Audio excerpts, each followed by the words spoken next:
World Archery's glaring spotlight focused on Utah and a hotly contested week of competition in the Rocky Mountain West, Salt Lake City. Sharpshooters came from all four corners to toil in the scorching desert sun, all concentrating on each arrow, trying not to look ahead to the next match, the next opponent. But deep down inside, all harbored hopes of making it to a medal match and dreamed of taking their place on the podium at Stage 3 of the 2017 Hyundai Archery World Cup Tour. So many memories from the tour's trip to Turkey. Braden Gelentine's battle with Sergio Pagni, a new rising star emerging for Chinese Taipei, and one of the sport's brightest stars dealing with defeat for the first time in a long time. After 31 straight wins in match play, standing atop the podium at 5 straight World Cup events, Colombia's Sarah Lopez would settle for bronze here in Antalya.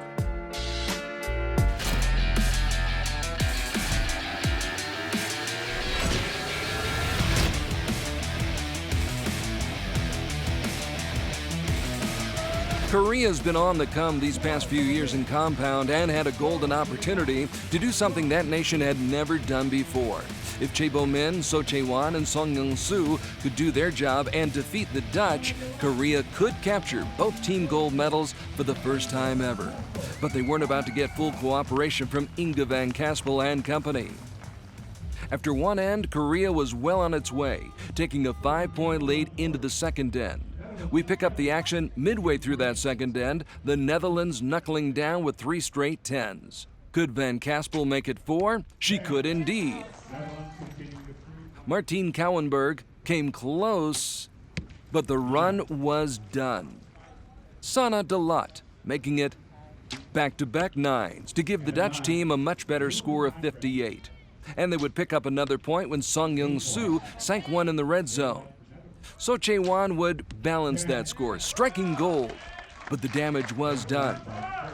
It didn't matter if Chae Min buried another one in the 10 ring.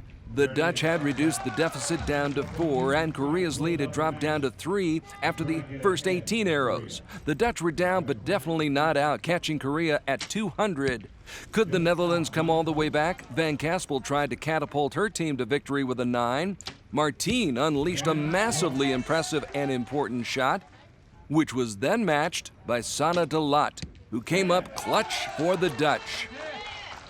They would be tough to beat. The thing is, as we all know, Korea's every bit as tough. Song Young-soo made some sweet music to get Korea back on track. So Chae-won came oh so close to the 10 ring, but kept Korea close enough for Chae Min to tie this up with a 10 and force a shoot-off. Korea comes through in the clutch. The match still tied, now at 2:29, so we play on. Extra arrows, extra pressure, extra tension. But Chae Min doesn't mind a little overtime. Given the chance to put this match out of reach, she barely misses the 10 line. The Dutch aren't done yet. They still have a chance. It all comes down to Sanne de Laat, who does nick the 10 line to knot the score. So now it all comes down to which side had the best shot in the shoot-off, and Korea's second shot closest to the center, 18 millimeters from the X compared to de Laat's shot, 36 millimeters from dead center. Doesn't get much closer than that, but Korea would gladly take the victory, surviving a shoot-off scare from the Netherlands. Before shooting my last shot, I thought the Dutch archer had shot 9-9 instead of 10-9, so I thought we were tied. I thought I had to shoot a 10 for sure. After shooting, I realized the Dutch team had shot 9-9-10, and So Chae-won told me I shot an X, which was closer, so we ended up winning. I didn't know it until the very end. 채연이가 X를 쏴서 우리가 더 가까워서 이겼다는 걸 그때 알았습니다.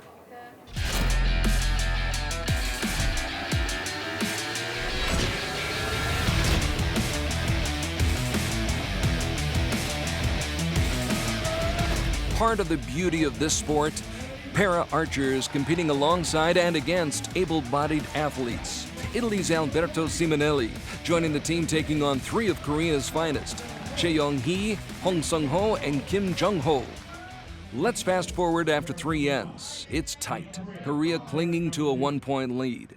Time for Signora Simonelli to sink one right in the center.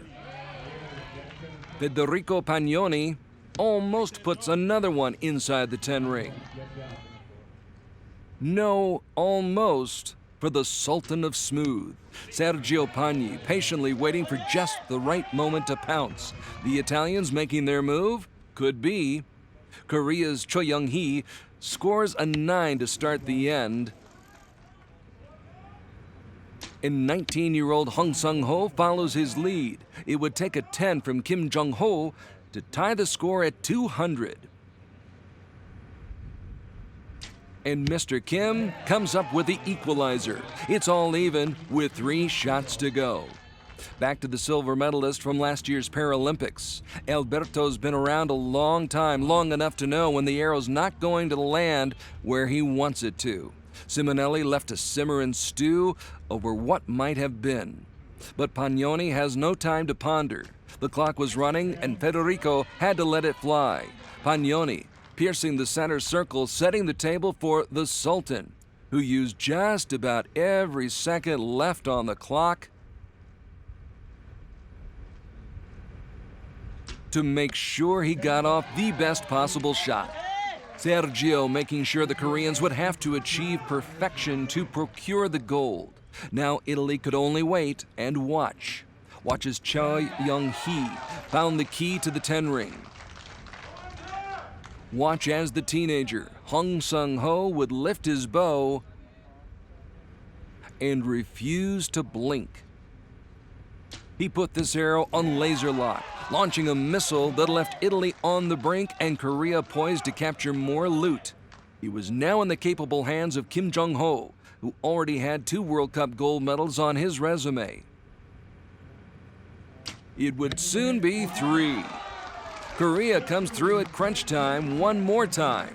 They were perfect when they had to be, with 3 straight 10s to close out the match and fend off a serious challenge from Italy. Kim Jung-ho gets the kill shot, but he got a lot of help from Cho Young-hee and Hong Sung-ho, who let the team's elder statesman do all the talking when the dust finally settled. 저 역시도 이번 시합이 This was my first final since I began competing with a compound bow. 파이널을 뛰는 시합이었기 때문에 And even though I knew in the back of my mind that we were 1 point ahead, I used my mental strength in order to stay calm. 찬스를 계속까지 살리고 싶은 마음으로 When I think about it now, I was able to keep myself from making mistakes by staying strong mentally.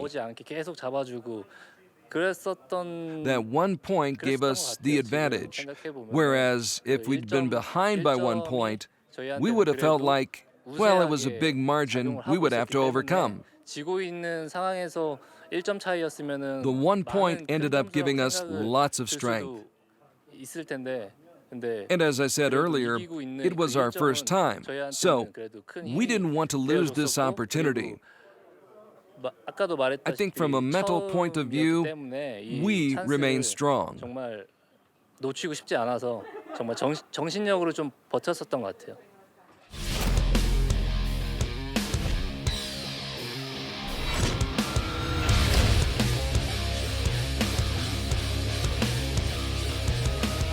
The gold might have gotten away from Federico Pagnoni, but he'd get another chance, this time teaming up with Irina Franchini in the mixed team bronze medal match. Once again, Kim Jung-ho would be standing in the way along with one of the newest stars in Korea's constellation, 19-year-old So Chae-won. We'll jump ahead to the 4th end, Italy trailing by 2, 4 arrows to go. Franchini finds the line for 9, making it all the more imperative for Pagnoni to up the ante. Federico comes up with the right answer, a 10 spot that keeps Italy in contention. So Chae-won would flirt with disaster, almost giving back a precious point. But no harm done. Her 9 was on the line, just like Franchini's shot. And just like Federico, Kim Jung-ho would throw down a 10 spot of his own. 2-point lead, 2 shots to go. Franchini not about to go down without a fight. She's right on the money, And so was Pagnoni. With 3 straight 10s to finish the 4th, finally get the Koreans to crack? Not this time. Forget about a shoot-off. So Chae-won wanted to sew up the victory. And the same could be said for Kim Jong-ho. After clinching the men's team gold medal match, Mr. Kim comes through once again. He needed 9, but left nothing to chance.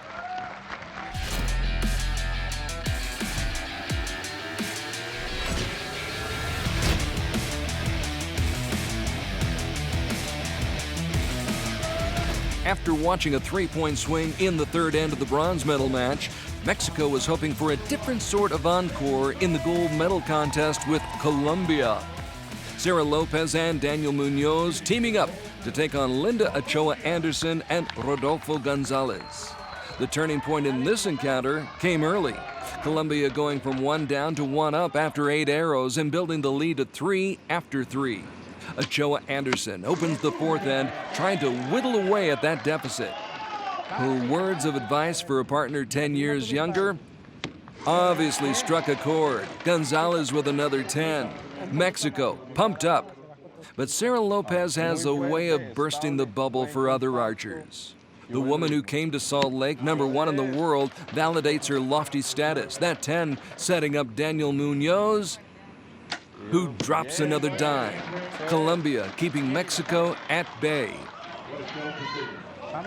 Despite the heat, Mexico's leading lady in compound did her best to keep this one from slipping out of her hands. Once again, she needed help, though, from Gonzalez. But the young left-hander hesitates, and his final shot strays into the danger zone. Lopez keeps a firm, steady hand on the throttle, making the job that much easier for Mr. Munoz. Daniel's final shot, solid gold. Solid effort by Mexico, but it's one that falls well short of the mark. Colombia rules in Salt Lake City, staking a claim on the mixed team gold medal.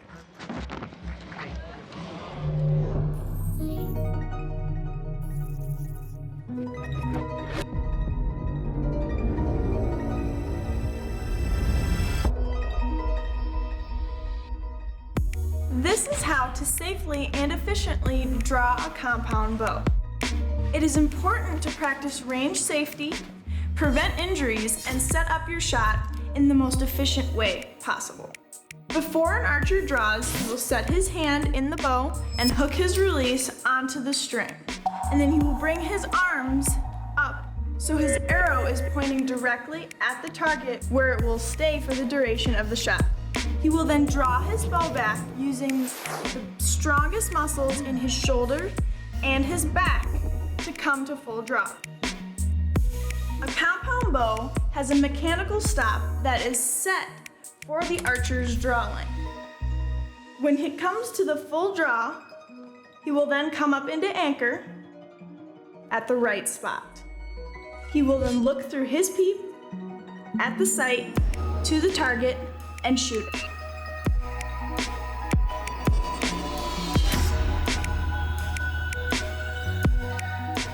This is how to draw a compound bow.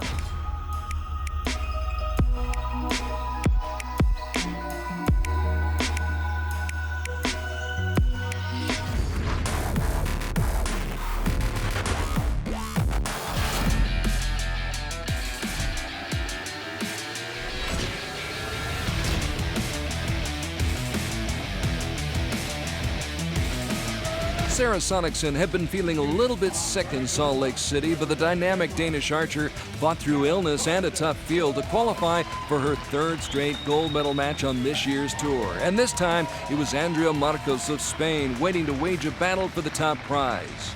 The 28-year-old Spaniard would set the tone right from the start, setting a pace that would be tough for Sonicson to match. Marcos gave her a chance with a 9 on Andrea's 2nd arrow. But Sarah couldn't come up with a 10 and trailed by 1. The Spanish challenger, bidding for an upset, found the sweet spot, assuring herself the lead no matter how the judges would score Sonicson's 3rd shot of the 1st end.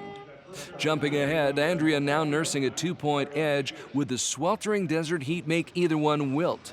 To the contrary, Sonicson was finally starting to hit her stride and hit some big shots.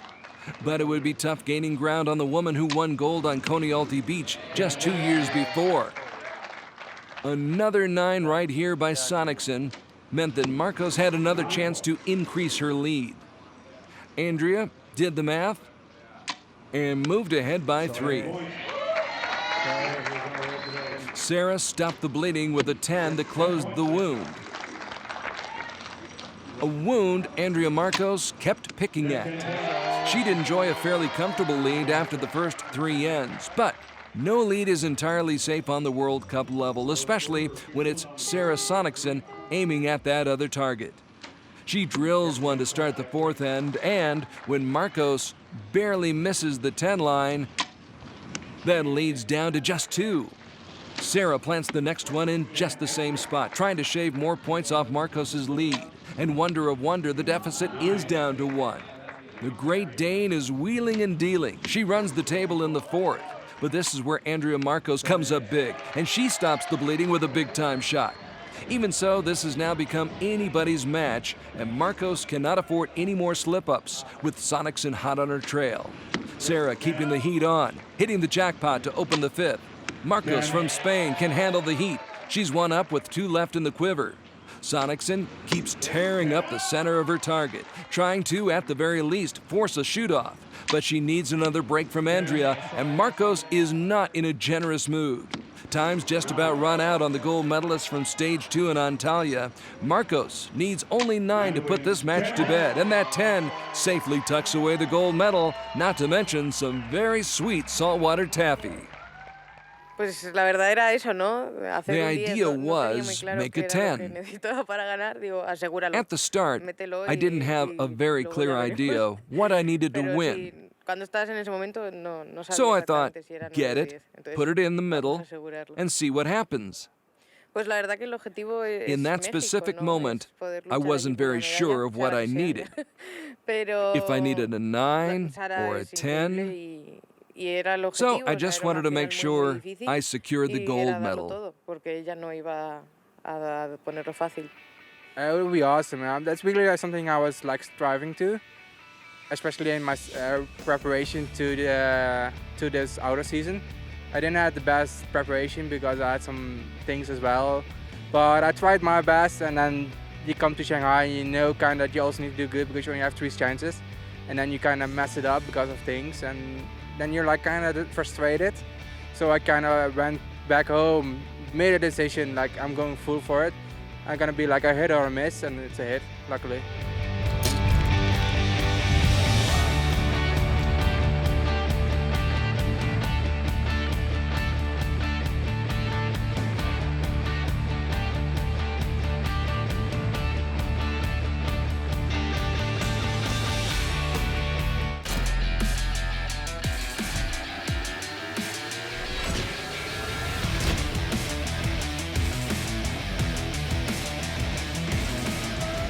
The top 2 contenders in men's compound came together once again in a heavyweight battle for all that glitters. That other Great Dane, Stefan Hansen, ranked number 1 in the world. And in the other corner, a man who can throw a knockout punch, the Dutchman, Mike Schlusser, coming into this marquee matchup ranked number 2 in the world. Something or someone had to give. It was anybody's guess who that would be and how that would happen. The 2 Titans went right to work, Mike landing the first blow. Steph counterpunching. It was a sign of things to come. Second shots, a 10 for Magic Mike. A 10 for steady Stefan Hansen. Third shots, 10 more for Schlusser.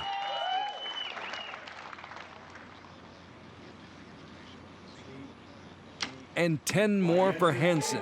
No separation as both men stand their ground, trading blows. So we're right where we were when we started, even Steven, or Stefan. Hansen with Martin Damsbo in his corner to keep things as cool as possible on a hot day in the desert. Second verse, Same as the first. Mike with another methodical 10. Steph keeping stride. Second shots. 10 again for Schlusser.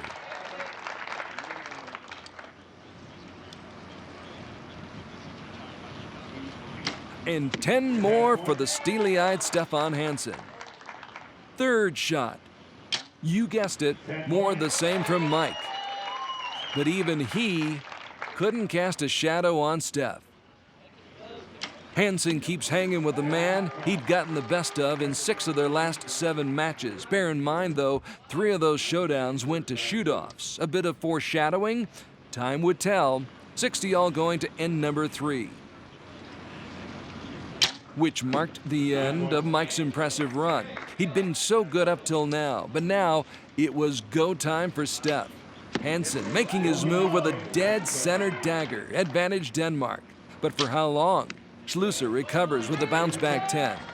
And now the script takes a plot twist. Steph with his first miss, making the score all even again. Mike appears to be perfect once more, shooting with the kind of confidence that he'd been lacking in similar situations in the past.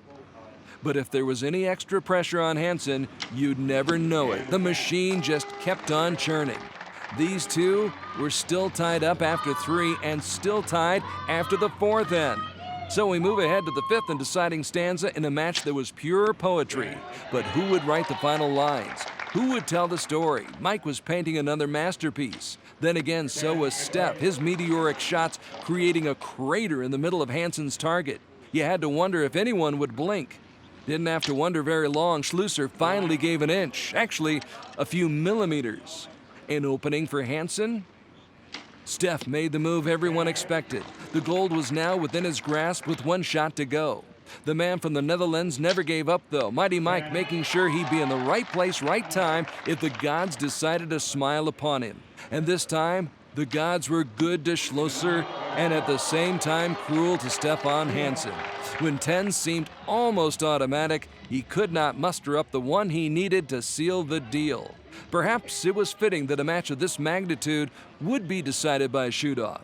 In this one shot, closer to the center, winner-take-all proposition, the general school of thought is it's better to shoot first, shoot well, and put a ton of pressure on your opponent. Mike Schlusser would follow those instructions, parking the point of his arrow deep inside the center circle. Steph Hansen would just about need an X10 to pull this one out of the fire, and on many occasions, the 10 he shot would have been good enough to get the job done. But this time, it just wasn't enough. A stoic Stefan Hansen accepting his fate, a fate decided by roughly 15 millimeters. 15 millimeters that made all the difference to Mike Schlusser, who basked in the spotlight of his golden moment at Stage 3 in Salt Lake City.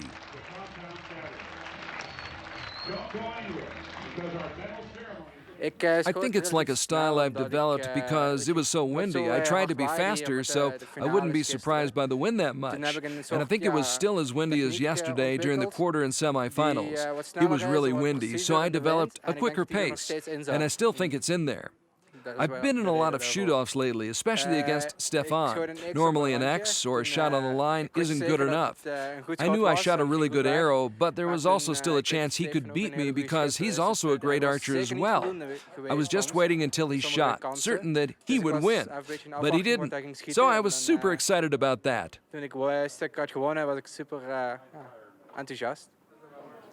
It was really nice that the match got really tight. It's very good for TV, media, and everything, and for us, it's very exciting. It was super close. It's not really fun if the match is over by 3 arrows. Of course, it's fun to win, but it's not really fun if you're already leading by 10 points after just 3 arrows. It's more fun if you can win in a shoot-off. This time, it was not my lucky day, but I shot good, and I'm not disappointed about anything. I'll just keep fighting for more. Before we go, a quick check of the Compound World Cup standings, where Denmark's in the driver's seat in mixed teams, but only 15 points separating the Danes from two teams tied for 6th.